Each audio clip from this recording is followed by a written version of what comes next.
there's so many leadership opportunities, and believe me, you're needed. Anytime you think, well, why me? The real question is, why not you? Yeah. Right? I mean, you're needed today. Government, elected office, public service, we should be the rising tide that raises all boats. And you do that when you have people who don't have all the answers, but have, really big hearts and really want to get it done and really want to serve. It's really about public service.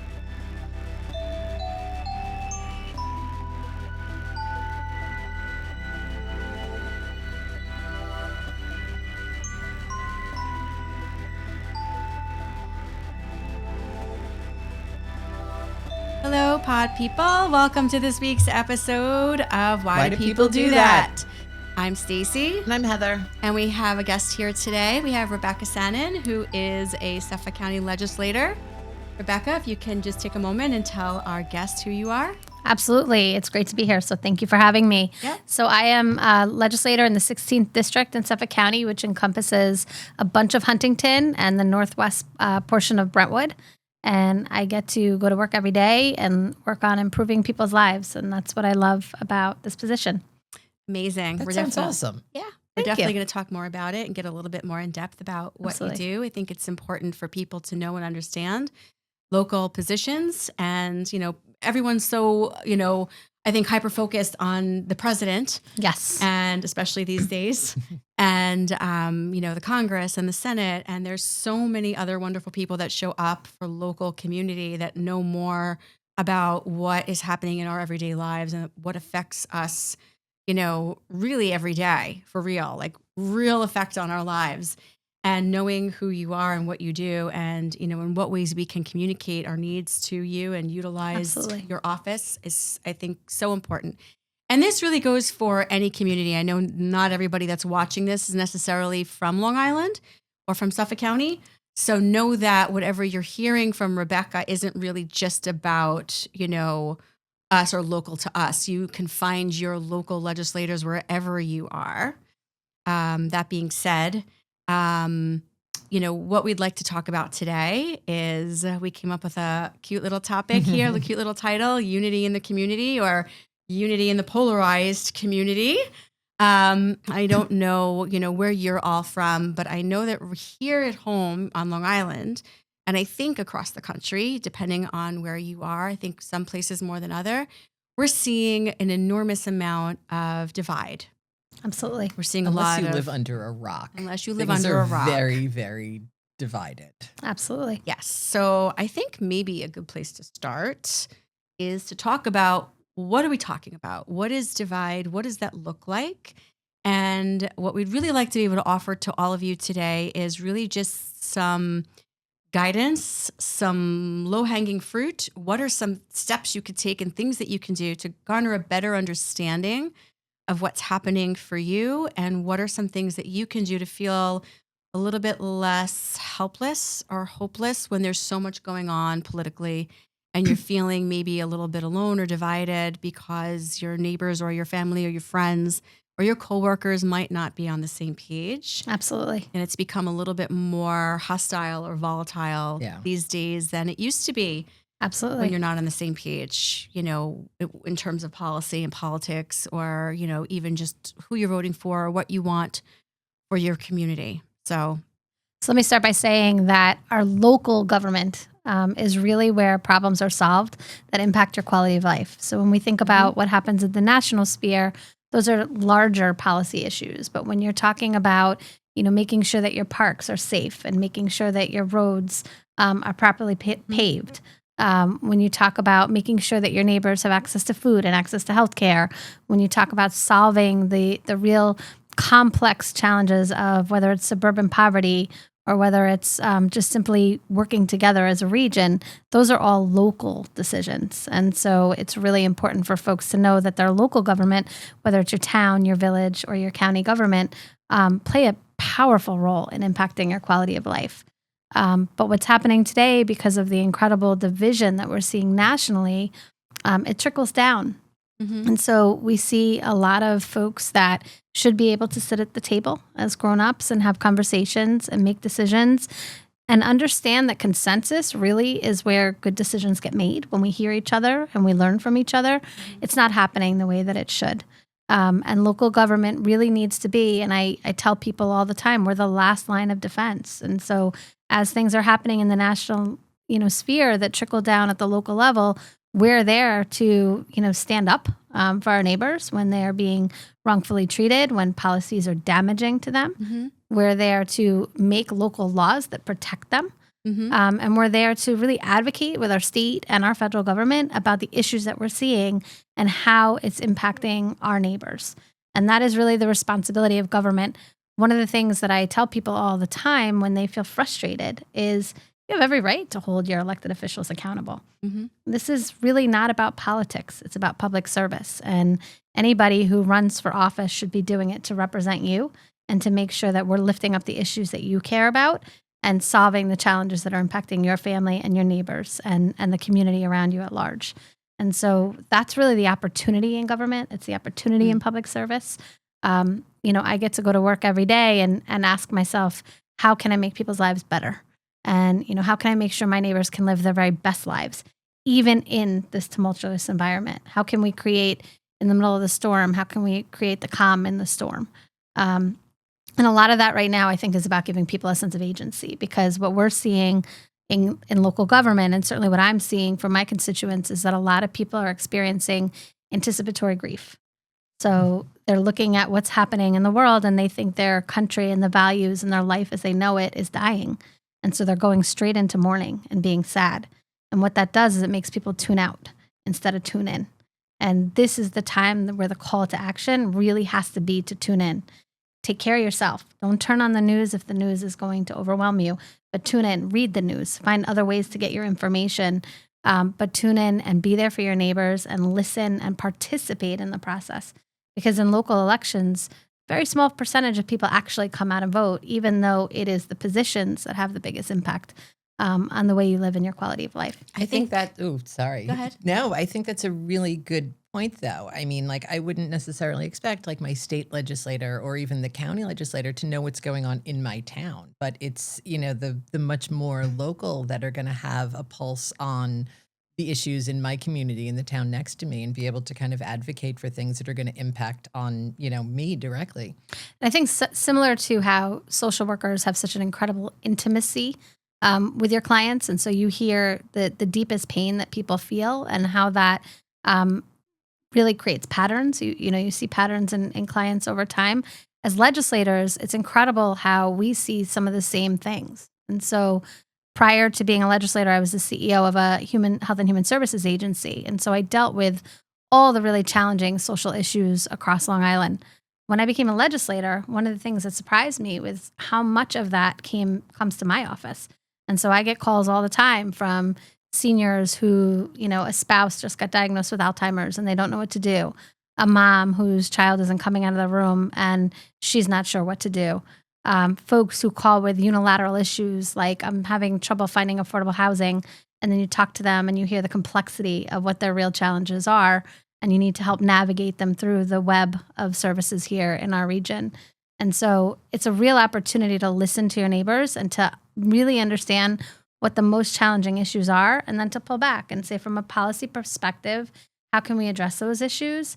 And then from an organizing perspective, which I think is, really important to this conversation, it's not, waiting for a leader to step in and, organize everybody. It's all of us together organizing to say, these are the things we stand for, and these are the things that we're going to advance in our community and in our region. I'm really glad you said that, and it was so, perfectly and eloquently said. We are sitting around waiting for a leader, and I think there's a lot of, I don't know what to do. I don't know where to start. It's all just so daunting. So I'm just not going to do anything at all. And I'm going to wait for somebody to come in and have an answer. I'm going to wait for the next leader that's going to unify, right, this divide. And what you're saying is true. There isn't one person that can unify us. The only people that can unify us are ourselves. And how do we do that? And so it's neighborhood by neighborhood, right? Yeah. We solve we're not going to solve the daunting challenges of Washington, D.C. in Washington, D.C. We're going to solve it in our neighborhoods. We're going to solve it in our communities. And we're going to do that by taking it back. And we're going to trust that we, the people, actually do have the power, because we do have the power to shape the future of this country. It may feel very dark right now, but we can create that renaissance.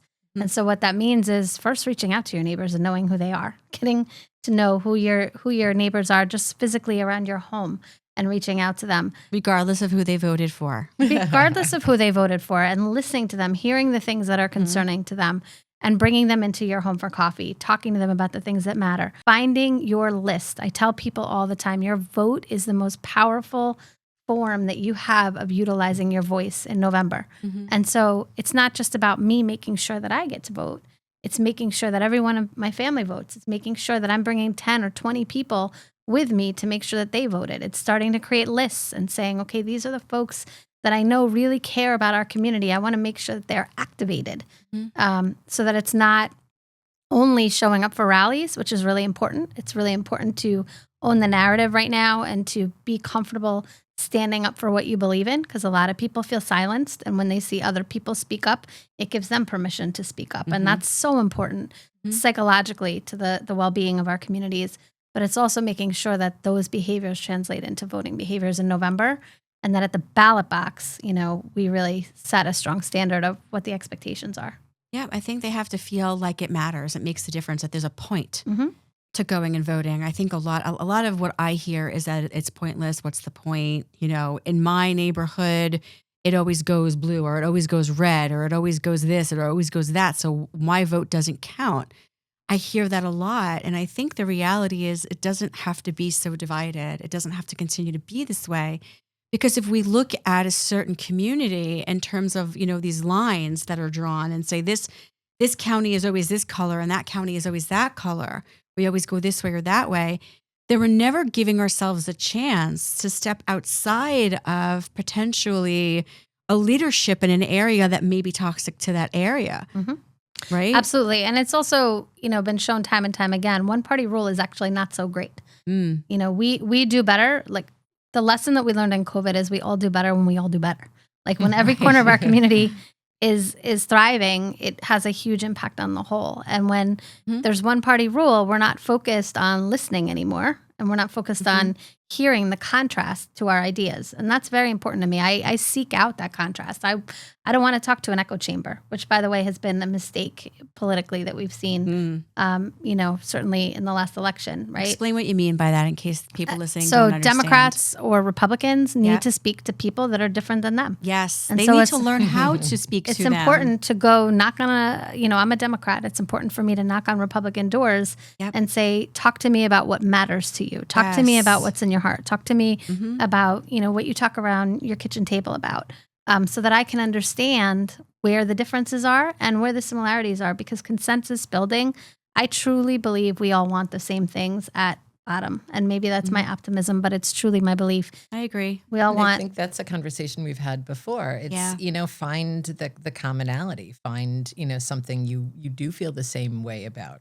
Absolutely. I also think it's important not to demonize folks who, to the conversation we were just having about people feeling voiceless or feeling like it doesn't matter. People today are hurting so profoundly. They are afraid of so many different things, of losing access to healthcare, from Medicaid, of how they're going to take care of their aging parents if there are Medicaid cuts.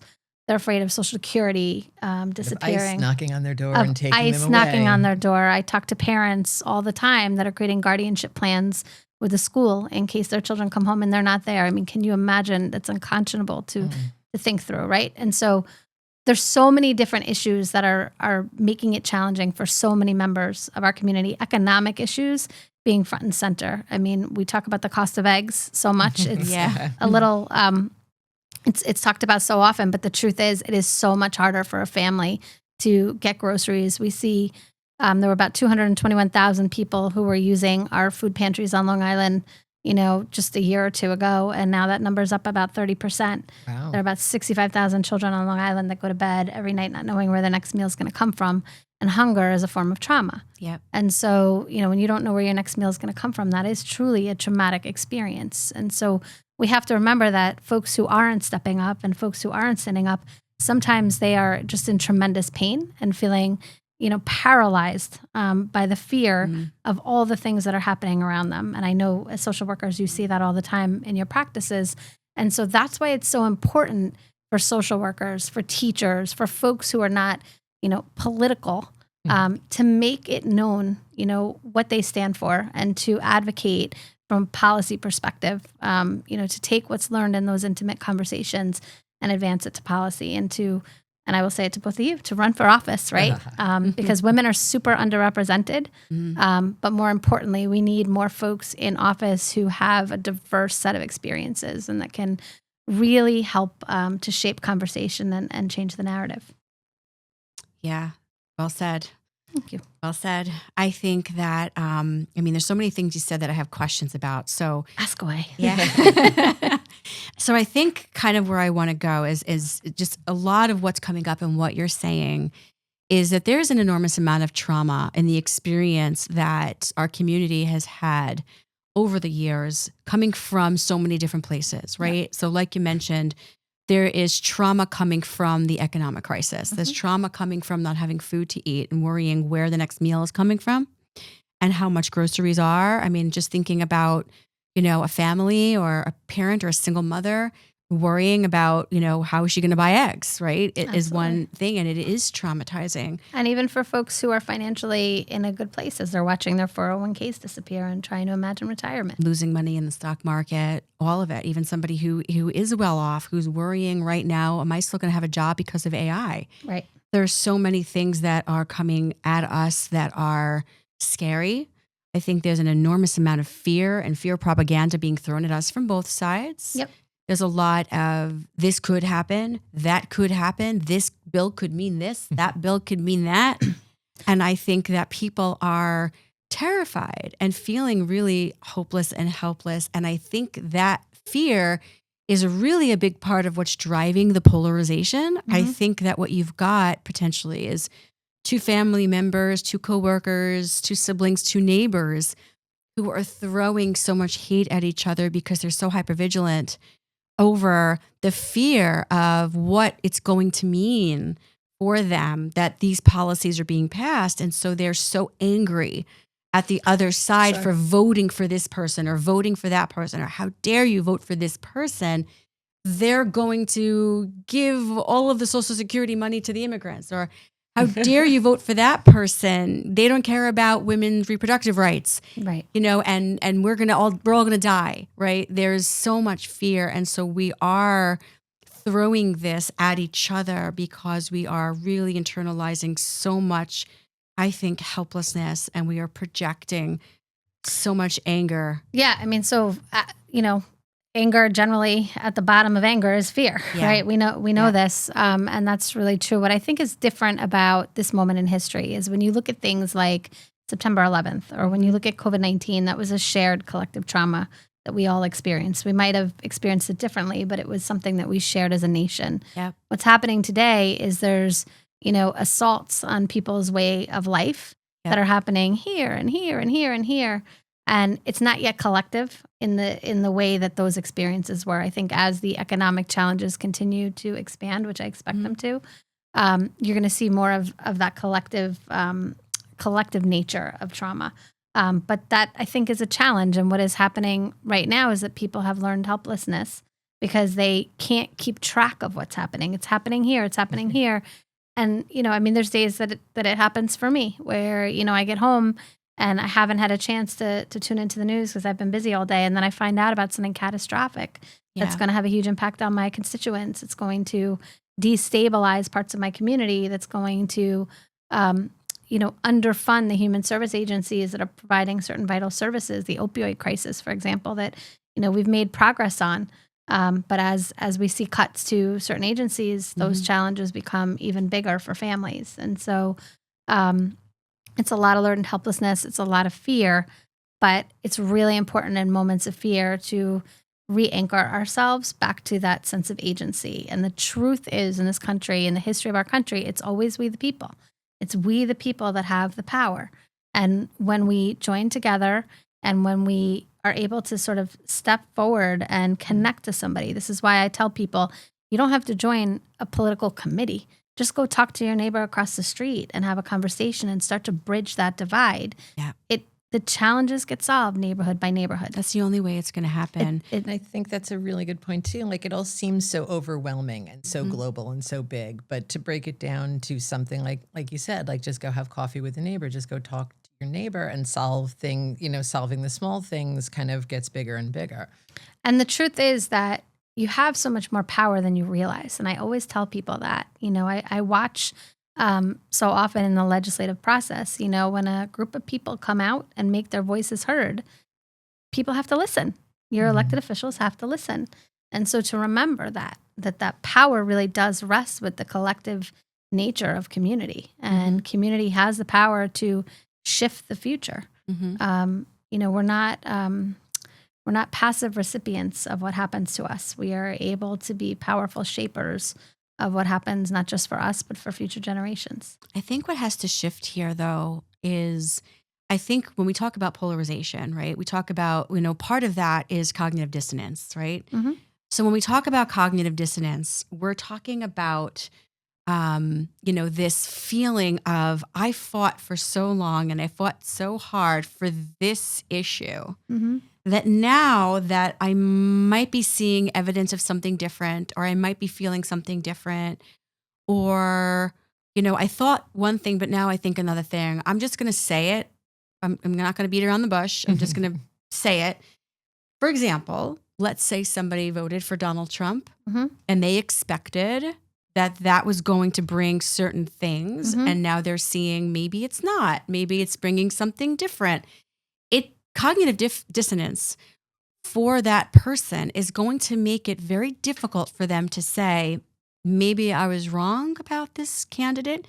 And no matter who it is, whether it was Joe Biden or Kamala or, Donald Trump, I don't care, Barack Obama, whoever it was, if you thought that somebody was going to deliver something to you and you stood up for that person and you fought with your family and your neighbors and your friends standing up for that person. And now you're finding, hey, you know what? This isn't what I thought. It's different.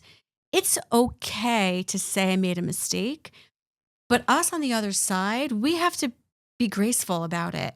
We have to stop this narrative of this is your fault. You voted for blah, blah, blah. I mean, I heard it for 4 years. I heard, you voted for Joe Biden.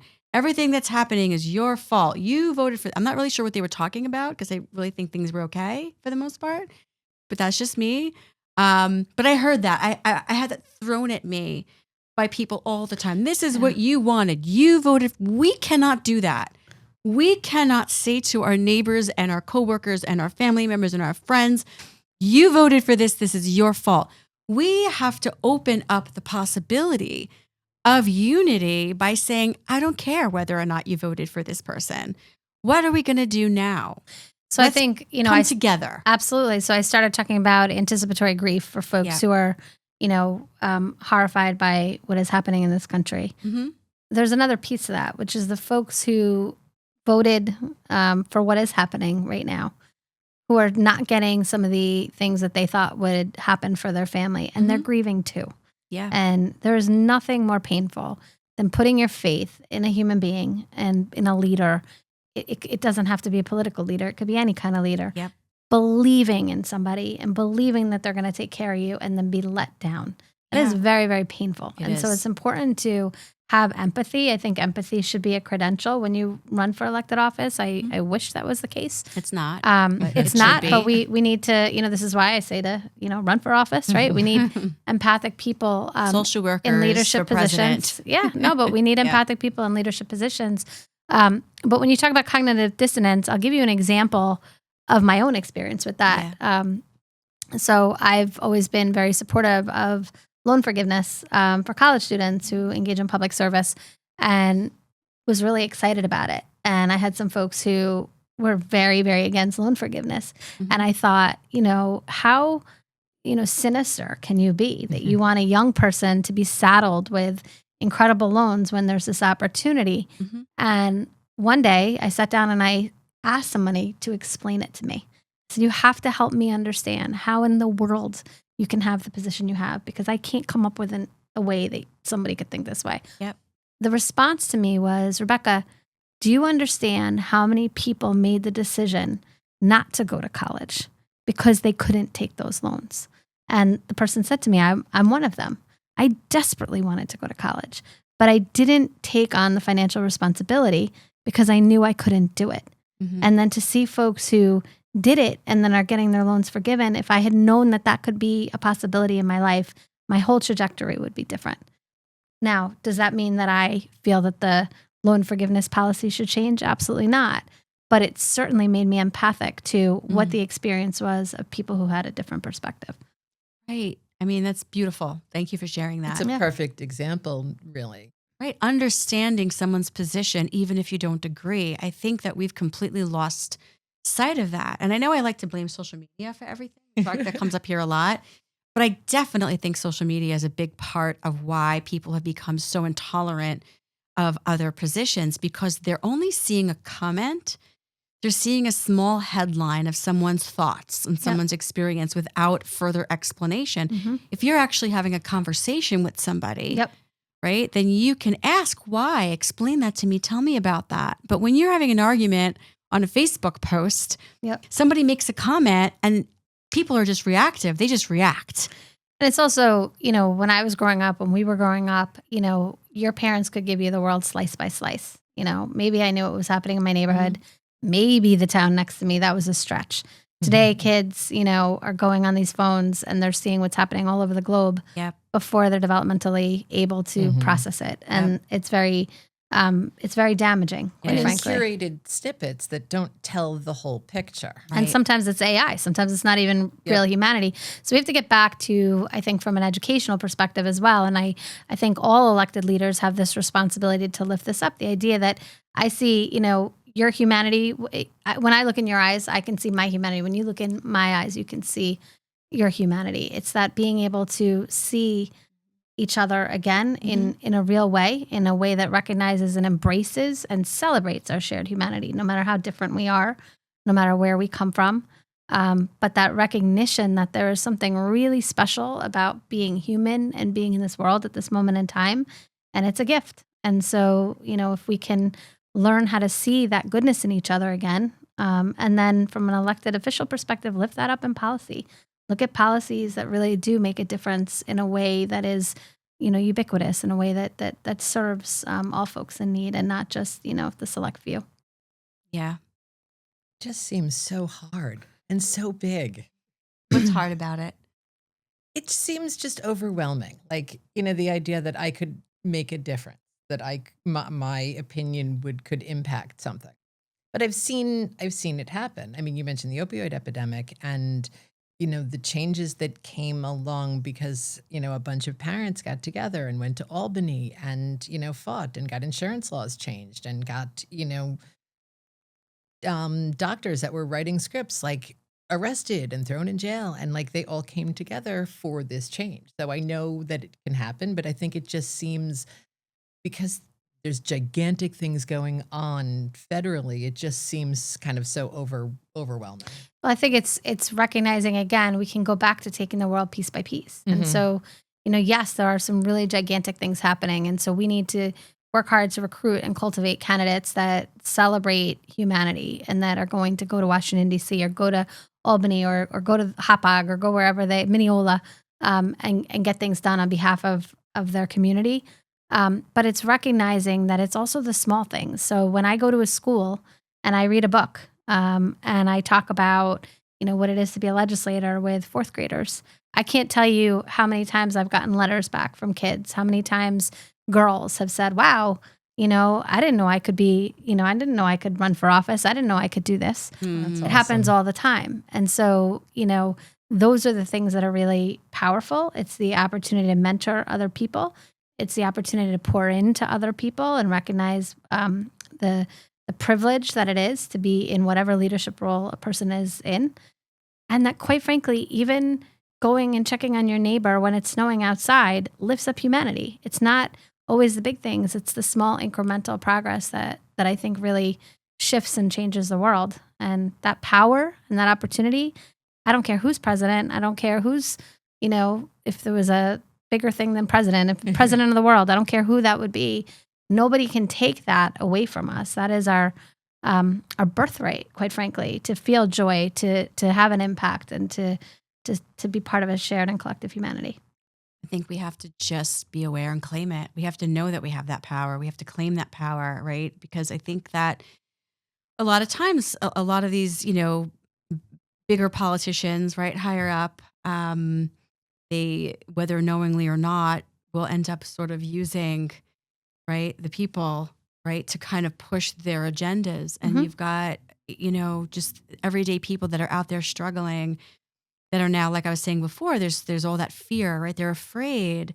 And so they are, feeling completely divided, and they're pushing away their neighbors. They're pushing away their family members. They're not showing up for Thanksgiving because they blame those people around them for the things that they're afraid might happen, or the changes in laws that they are so afraid are going to impact them, instead of saying, I voted for this person and you voted for that person, or I believe in this issue and you believe in that issue, or you're on this side of that bill and I'm on that, and you're on that side of the bill.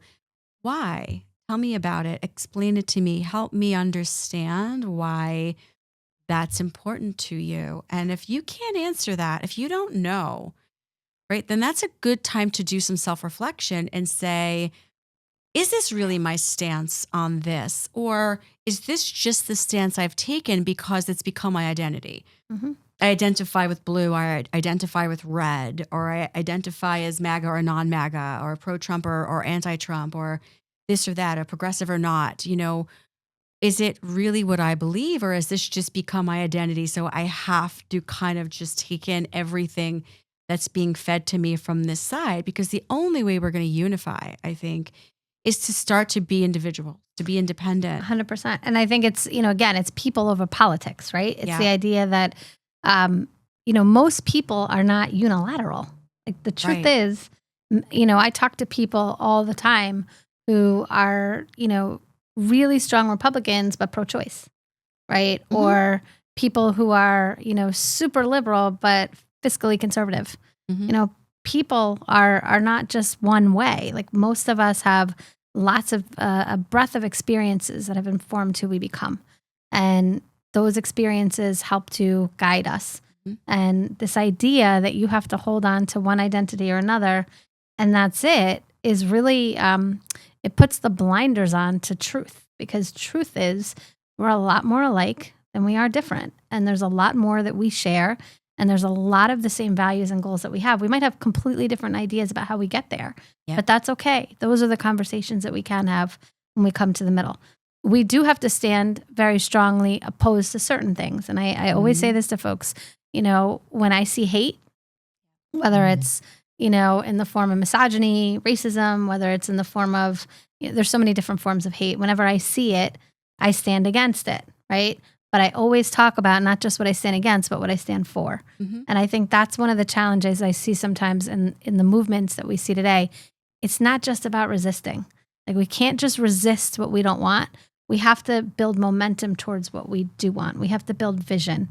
We have to build strategy. We have to start walking together towards painting the picture of the beautiful future that every family deserves. And that's a really important piece. So we stand strong against the things that are wrong and that are hurtful to our neighbors, and we are unapologetic about it. But we also talk about what it is that is inclusive and can be beautiful for our future. Yeah, I think that, maybe one of the conversations that need to be had, if we go back to that asking the why, when somebody does sort of present in a way that is hateful, I think sometimes it's good to be curious, even there. Why? Right? Why are we so hateful against, like, I've had conversations with people because it's definitely something I've had a hard time with. And so I've opened myself to the conversation because I want to understand the other side when it comes to a lot of the rights that have been lost for the trans community.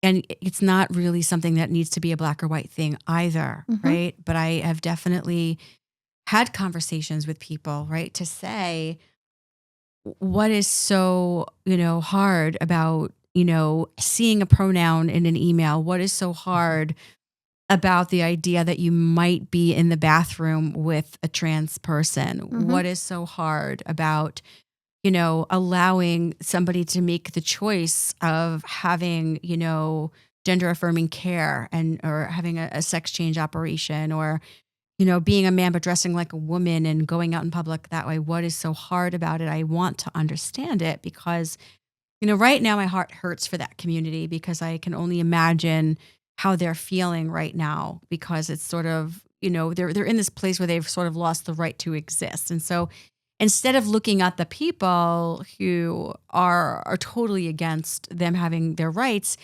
I want to understand, help me understand. And so I have had a lot of conversations with people that have helped me to understand. I still might not agree. I might not say, okay, you've convinced me, I'm on board. Tunes. I've changed my tune, but I say, okay, I understand why you feel the way that you do, and we can agree to disagree. And I think that is where we're lacking right now as a society, this ability to say, I understand and respect your opinion and your stance on it, and I get where you're coming from, even though I might not agree with you. Right? We seem to not be able to do that anymore, but we have to have those conversations in the first place to even exercise the possibility that we can get along and unify. You know what? I don't agree with you, but I get you. This is an exact example of what I was talking about before in terms of people's agency when you talk about the low-hanging fruit. Because what the skill set that requires is, quite frankly, listening. Yep. And we can't listen if we're not in community with one another, if we're not sitting at a table together. And so it's bringing people together so that we can listen to one another and hear what's important. I ran a focus group recently for women in my district, just to bring people from different parts of the district together to say, what's important to you? What are you worried about? What are your concerns for the future, for your family, for your career, and for your life? And, the women in the room were not certainly all the same, and they had different concerns and different issues, but they heard each other. And they may not have ever been at a table sitting together otherwise. And that was really a beautiful thing, because not only did I learn what I needed to learn as an elected official, but they all learned from one another as well and walked out of that room with a more collective experience of community. And So that's what we need to do. Yeah. That's what we need to keep lifting up. Yeah. So what do you think is getting in the way of that? How do we, if we're going to walk out of here, like you said before, I don't feel like I can make a difference. I'm just me. Like, what am I going to do? I don't even know where to start. I think a lot of people are feeling that way. So you said something before. I'm a big fan of language, so I always listen to the words people use. You talked about people who are higher up. And I think that part of our conditioning as people is we put people on pedestals, right? I think congressperson is high up. President is high up. The reality is we all share power. And so I think it's really important for us to demystify the idea that we don't have power because we're not in a position, right? You don't need a position to be a person of influence. You just need to have a voice, and you just need to be able to use your ears and listen and bring people together. And so a lot of it is about organizing. Organizing sounds big to people. It's not big. Like I said, it's going to 4 of your neighbors and saying, come over for coffee. Let's talk about our neighborhood. Let's talk about the things you're thinking about for your family. I'll tell you what I'm thinking about for mine. And then it's taking those relationships and moving them into voting behavior, getting people to the polls, making sure that people are getting their voices heard. Listen, I can't tell you how many times I've taken people to the polls who I know are probably not going to vote the way that I would hope that they would vote. Right. But their voice matters too. And we all do better. As I said before, we all do better when we all do better. We all do better when we all participate. That's really how we uplift humanity. And so it's really going to be about making sure on November 4th that people are coming out. And so a lot of people talk to me about, well, the midterms are so important. Yes, the midterms are so important. They are. But you build power now. You don't wait until the midterms to build power, collective power. You start having those conversations now, and you make sure that there's a strong turnout for local elections this year in 25, because that too sends a message.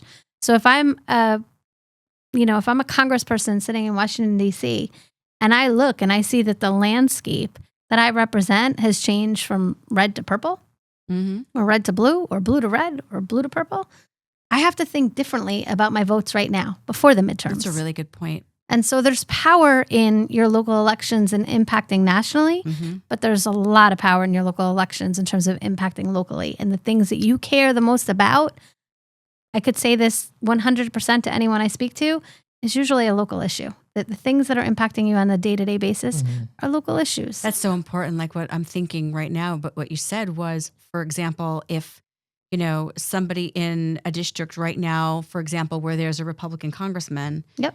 and the local election yields a lot of Democrats for our local office, that Republican congressman is going to turn around and say, I need to think differently. I need to think about what my constituents are looking for. Yeah. And maybe, just maybe, it will shift the way he votes on certain issues. How he votes on certain issues, how he engages with the community, how he asks questions. Yeah.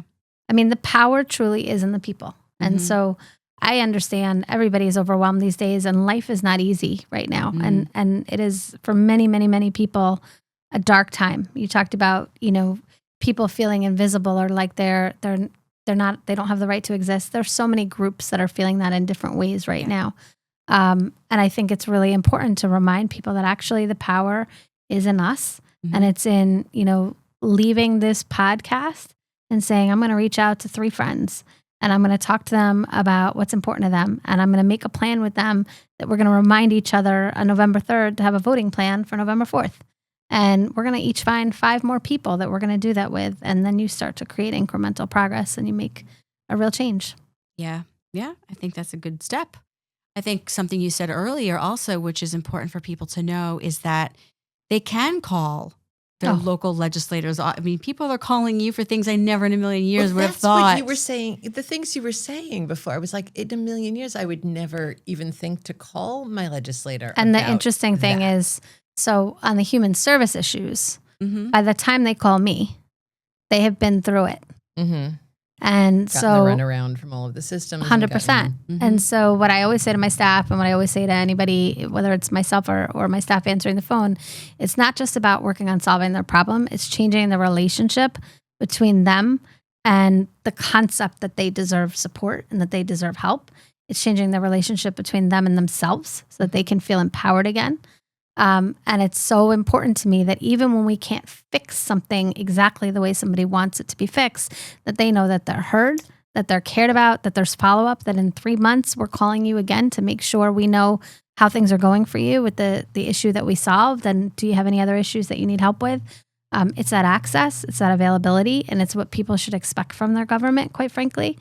But also national issues come to my office, like with the new Real ID, for example, like it's a state issue, but with the new Real ID, there's all sorts of issues around marriage certificates for women who change their names. And I get calls like that. And I need to then sometimes call, our federal representatives because it's an issue with Social Security that got flagged, or it's an issue here or there. We need a passport quickly because someone's child is about to graduate and now they're not able to get to graduation because they don't have the proper identification that has changed. And so there's so many issues that we get that are nationally driven. We definitely get calls for folks who are really afraid about the Medicaid cuts.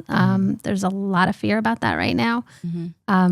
Definitely in terms of healthcare access, but also in terms of the mental health and the substance abuse treatment, and also elder care, because it's so hard to afford a long-term care plan that many people rely on Medicaid for nursing care later in their lives.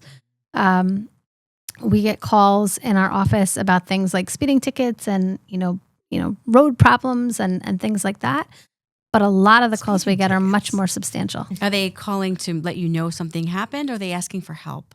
Oh, always asking for help. So with tickets, it'll be, I got a ticket for going by a school bus, or I got a ticket for going through a red light. And let me explain to you the circumstances. They weren't what it might appear to be. And we can't fix, the ticket, but certainly we reach out and we get them connected to whether it's Traffic Parking and Violations Agency or who it is, to figure out if that's the case, to figure out if, the video footage supports, their concern. And if it doesn't, they still feel like someone advocated for them and they were heard. And that is a resolution people a lot of times are okay with. On lots of the challenges that they bring to our office, although we work really hard to solve them. On that, when you said that before, even if you don't get the resolution that you're looking for, just the idea that someone is sitting down and listening to you Absolutely. being able to, feel validated and feel heard is so, so important. And our school districts, they reach out to me all the time with different kinds of issues that they're seeing with students. And particularly right now, a lot of stuff with vaping, it's a big concern. Gummies are a big concern. To talk to me about it, to make me aware of it so that I can be helpful in identifying resources. All the different sort of stakeholders, our civic organizations, our nonprofit organizations, they all reach out all the time when they're struggling to figure things out. We can't always answer the problem governmentally, but we go way beyond that. So if it means reaching out to a foundation and looking at philanthropy and how can we, solve this problem differently because we don't have money for this issue in government right now, but it's still a problem. We go above and beyond and really try to make sure we're doing everything we can. It's an amazing position you're in because what I'm hearing is you're getting all these calls coming in where people are like, I don't know what to do about this. Help me. But now you've got this information where you can now link things together, right? It's all about linkage. Hey, you know what? I know that there's this, mental health agency and this is a trauma issue. Let me give them a call and see if they can help you. And I do more than that, right? So it's being a connector. And so it's, I feel very strongly that one of the problems historically is people get referrals and it's not a warm handoff and there's no strategy around how you refer someone. So if you call me and I say to you, here's the name of a nonprofit that can help you with your child's mental health issue, that's not very nurturing to somebody, And so I pick up the phone and I call the nonprofit and I say, I have a constituent what's the best number to give them? Here's the situation that they described to me. Here's the things I heard when I spoke to them that I'm concerned about. I want to make sure that you know that. And I try to make the connection in a way that is loving so that they get a truly cared for response. And that I think is really, really important. Absolutely. Because people are tired and it's hard when you're dealing with things to make calls and advocate for yourself. And so it's really important to know that people will advocate for you. And I think as a legislator too, kind of, having these problems that come to your office, maybe not finding services available and being in a position to kind of introduce a bill or a law. Yeah, absolutely. Absolutely. I mean, the biggest, it's fascinating when it comes to policy work. When you get elected to office, you have all these ideas in your head, but quite frankly, a lot of what I learned comes from listening and having those intimate conversations and caring about people and seeing patterns and challenges and trying to solve them. But there's so many different kinds of issues that come to our office. There's times, I could tell you about a senior that who called my office, who calls every once in a while, who just needs someone to talk to. And so he has my cell phone number and I talk to him, he, has a challenging situation, is a veteran with a, challenging situation. And so I've connected him to services and I've done all the things, but sometimes he just wants to touch base and we touch base. It probably means the world to him to know that quite frankly, somebody cares. It means the world to me. Yeah. It's sometimes those are the highlights of my days when I can, just sort of pour into someone with, your neighbors care about you. And that's what I am. I'm a neighbor, to the folks in my district. So those are the opportunities, right? And that's why I say to folks all the time, don't count out elected office or, public service as a pathway. No matter what your training is, it's really, really important that we get people in positions that understand people and that have a heart for service. It shouldn't be about politics. Politics is a vehicle, but it's really about public service and trying to lift up people's futures. And I think you having a history of human service work, is so, so important. It makes you that much better at being able to kind of listen and hear and respond. Absolutely. No, absolutely.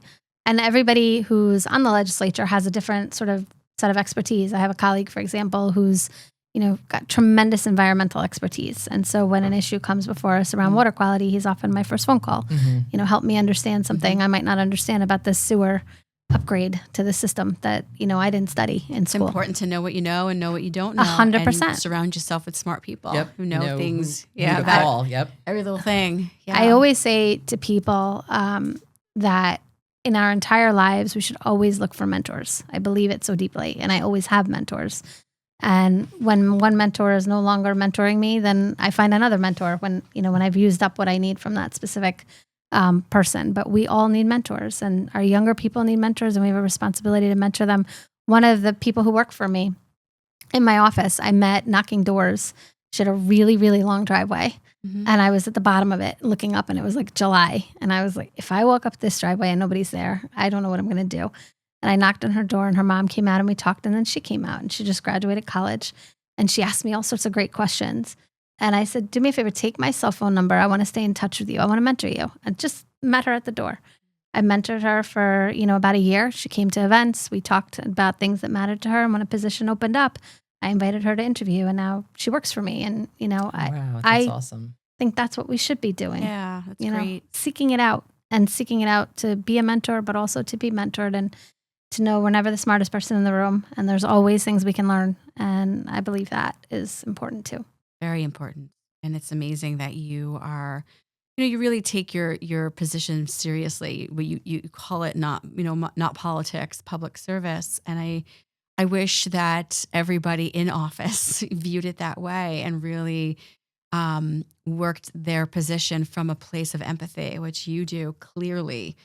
So I'm praying for the community that you will keep your seat Thank you. in the next election, because I really can't imagine that there's somebody that is going to come in and fill your shoes that is going to do a better job than you are. Thank you. I just don't think it's possible, because I think it's about being able to listen to people and understand people and see people, really see the people in front of you and understand them, even if you don't agree.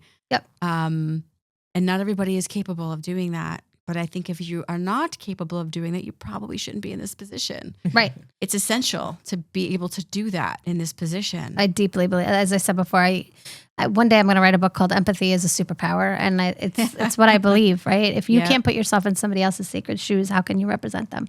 You can't. You can't. You cannot. And unfortunately, there's a lot of people out there in government that they're doing it for the wrong reasons. They're chasing headlines, not solutions. Yes, exactly. Doing it for the power, exactly. the prestige. Yep.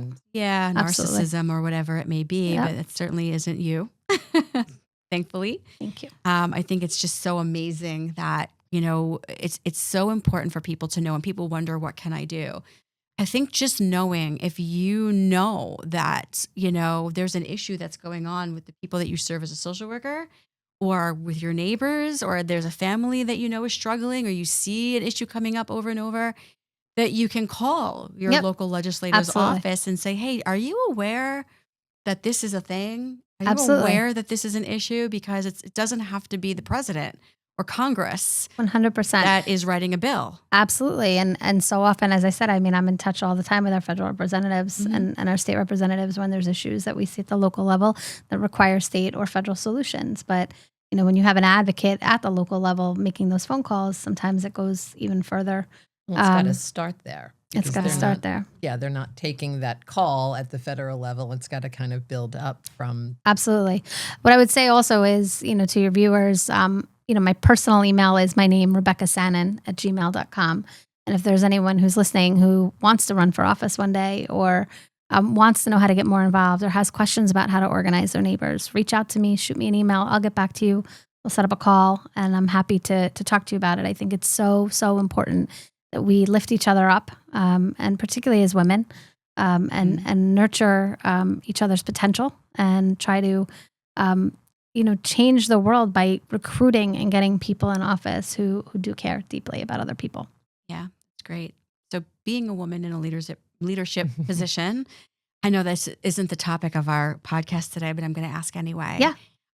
Do you find any unique challenges that are unique to women in leadership roles? And is there any advice based on those experiences and how you have maybe risen above that you could give to viewers out there that are women who are or want to be in leadership roles, that are looking at you and saying, oh, I would be so afraid to take this position, or it's so daunting, or whatever it is? So first of all, I would say, so the legislature, there's a supermajority, Republican supermajority, so it's 12-6. There are 6 women in total in the legislature. Only 2 of us are Democratic women in the Suffolk County legislature. So we are very much a minority, and I would very much like to see women run for office. Qualified, extraordinary women in elected office. Mm-hmm. One of the things that I hear all the time when I talk to women about running for office is imposter syndrome, right? Mm-hmm. Yes, that's something I've thought about 10 years down the line, 5 years down the line. And I ask the question, why 5? Why 10? And it's, well, I'm not ready. Well, okay, why aren't you ready? It's not because of family circumstances most of the time. It's because, well, I just probably need some more experience, and I probably need to learn this, and I probably need to learn that. That's what I said to you. I wasn't going to call that out. I said that. That was me. But I hear it all the time from women, right? This sense of I need more experience in order to be ready. And the truth is that if your heart is deeply committed to public service, nobody goes into elected office knowing all the things. I learn every day, and quite frankly, I'd be bored if I wasn't learning every day. It is something I love about the job. Yeah. But it's really important to understand that how you feel about yourself isn't always how the world looks at you. Mm-hmm. People who look really put together, there are times when people say to me, but how do you have so much courage to get up and do this public speaking? And I'll tell people sometimes I'm shaking like a leaf on the inside. But I know what's important, and I know what people need, and I'm going to deliver on that every time I can.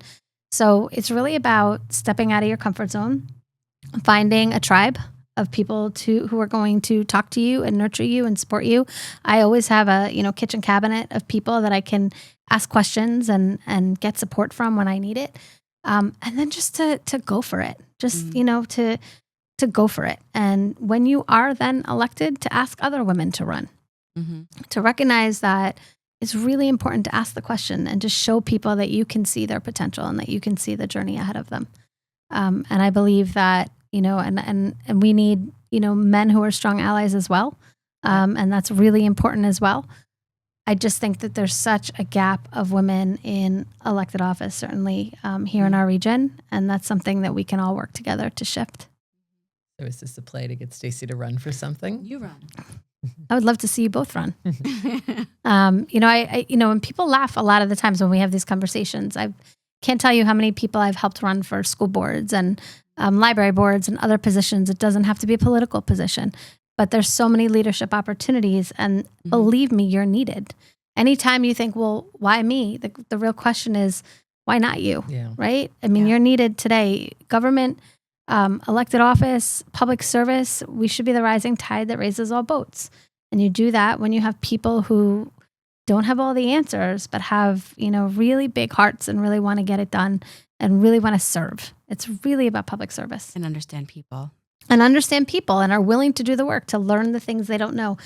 Political strategy, strategic thinking, these are all things that you can learn from so many different disciplines. You don't need to, study politics and government in school to be somebody who has incredible strategy. Some of the most strategic people that I know are mathematicians or physicists or geologists. And there's so many different ways to get from A to Z, but you first have to recognize that your voice is needed at the table. And when you see a problem in your community that you want to see solved, the question has to be, if not me, then who? And to step up and to take the risk. And to know that you'll be supported. And if you email me, I'll support you. So it's very inspiring. Yeah, it is.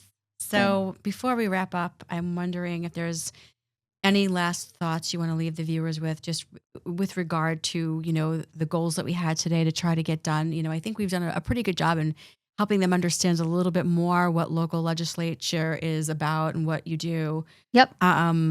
And we talked a little bit about, polarization and unity and how to talk to people. But I'm wondering, any last thoughts on, how, the bigger picture and what's going on out there, these feelings of grief or doom that people are unfortunately carrying around right now?